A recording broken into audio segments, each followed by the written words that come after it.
വയനാട് ദുരന്തം നേരിടാൻ കേന്ദ്രം നൽകിയ തുകയുടെ ധനവിനിയോഗ സർട്ടിഫിക്കറ്റ് കേരളം നൽകിയില്ല. തുക എന്തിനൊക്കെ ചെലവഴിച്ചെന്ന് വ്യക്തമാക്കുന്ന സർട്ടിഫിക്കറ്റാണ് നൽകാത്തത്. ഇക്കാര്യം ചൂണ്ടിക്കാട്ടി കേന്ദ്ര സർക്കാർ ചീഫ് സെക്രട്ടറിക്ക് കത്ത് നൽകി. സർട്ടിഫിക്കറ്റുകൾ നൽകിയാൽ മാത്രമാണ് കേന്ദ്രം കൂടുതൽ തുക അനുവദിക്കുകയുള്ളൂ. ജനം ബ്രേക്കിംഗ്.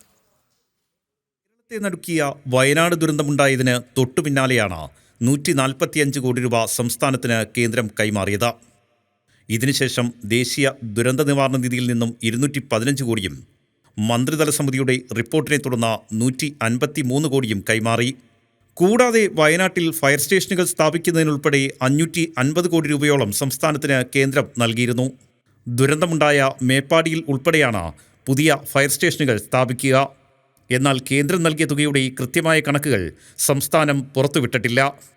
ഈ തുക എന്തിന് ചെലവഴിച്ചെന്നും വ്യക്തമല്ല.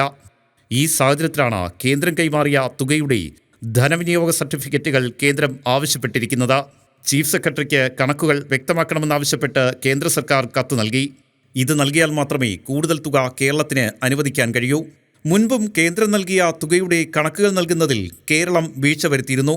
കേന്ദ്ര ഫണ്ട് വകമാറ്റി ചിലവഴിക്കുന്നതായിരുന്നു ഇതിന് കാരണം. ഇതിനെ തുടർന്ന് സംസ്ഥാനത്തിലുള്ള സഹായം മുടങ്ങുമ്പോൾ കേന്ദ്രത്തെ പഴിചാരുകയാണ് സർക്കാരിൻ്റെ പതിവ്. സുപ്രീം കോടതിയിലും കേന്ദ്ര സർക്കാർ ഇക്കാര്യം അറിയിച്ചിരുന്നു. ആർ രാജീവ്, ജനം, തിരുവനന്തപുരം.